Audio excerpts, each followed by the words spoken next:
মাধ্যমিক তো হয়ে গেল, ছেলেকে কি নিয়ে পড়াবেন? পড়াবেন মানে কোনো জোর জবরদস্তি নেই, আমি তো ওকে বলেই দিয়েছি কোনো চাপ নিবি না, তোর যেটা মন যায় তুই সেটা নিয়ে পড়বি, সায়েন্স পড়ার ফাঁকে। আপনার ছেলে কি সায়েন্স নিয়ে পড়তে চায়? প্রথম প্রথম না বলছিল, তারপরে ও নিজেই বলে দিল যে আমি সায়েন্স নিয়ে পড়বো, আমাকে আর মেরো না। অনেকে বলে সায়েন্স নিয়ে পড়াবো, সায়েন্স নিয়ে পড়াবো।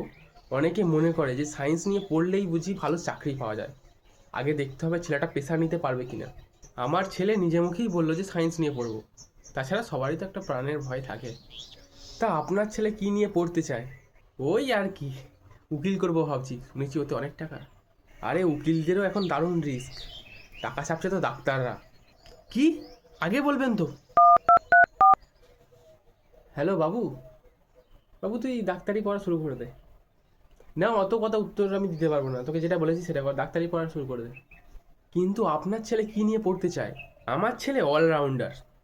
মানে? মানে যেই প্রফেশনে বেশি টাকা সেই প্রফেশন নিয়েই পড়বে আমার ছেলে। কিন্তু আমি যতদূর জানি আপনার ছেলে বাংলায় অনার্স করতে চায়, আপনার ছেলে ডাক্তারি পড়তে পারবে?